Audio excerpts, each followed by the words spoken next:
There are, trying to think, about a dozen or so records of Christ. We have Jewish historian Josephus, who wrote about him on a couple different. And what's funny is he doesn't write about him like this man, Jesus. It's just he kind of mentions. There was Jesus, that guy they called the Christ. He records James, the brother of Jesus, being martyred, being killed by the Jews in Jerusalem, and he identifies him. And James, the brother of Jesus, who was called the Messiah, and then but it's almost like a little afterthought. So we have that, so we know that, hey, there was this guy named Jesus who was believed to be the Messiah. We have other Roman historians that mention him. We have, they actually found an ossuary, which is a bone box. Back around the time of Jesus, they had this practice that someone would die, and they put him in the tomb, and then after a little while, they'd decompose, and then they take the bones and put them in a little decorative box, and kind of set it in like the family mausoleum or whatever, and it would be, there where you'd go visit grandma.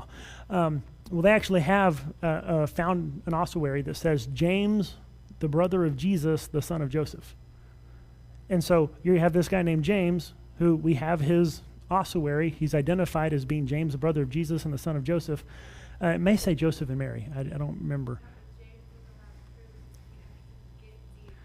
Well, no. But this is how history works. All of history. If you sit down and watch the History Channel or and learn about aliens, I don't know why you watch History Channel and learn about aliens. I never figured that one out. But if you read a history book, right, anything that they have from history is not something that they're it's not like they have video evidence following around, the disciples. It's all from information like this. Historical documents, artifacts that are found, archaeologists unearth things, and they kind of put the puzzle together and go, oh, hey, look, this does show that this guy Jesus really lived and walked the earth. And actually, what's funny is it's kind of popular right now in certain circles to say Jesus didn't exist. He was made up. No serious scholars believe that. You'll be hard-pressed to find a professor or, some kind of research historian in any university or, around that's going to say Jesus did not exist.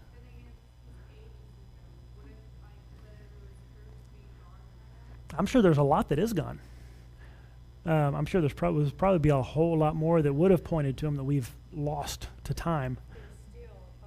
But there's still evidence. Right back there on the back wall, there is a timeline with those pictures. That's from a study that we did. The last 3 or 4 columns there towards the end are things that have to do with the New Testament and the time of Jesus. Those are archaeological finds and historical documents. You can go kind of check that out. But the historical evidence, people wrote about him. There's evidence that the stories that are in here, like all kinds of other details, are corroborated. They show, hey, it's right on all these details. And back then, historical fiction really was not something that they wrote. It just wasn't really a genre of literature back then. And so, but all the historical evidence points to, hey, this guy Jesus, 2,000 years ago, there was a rabbi named Jesus kicking around Israel and making a fuss.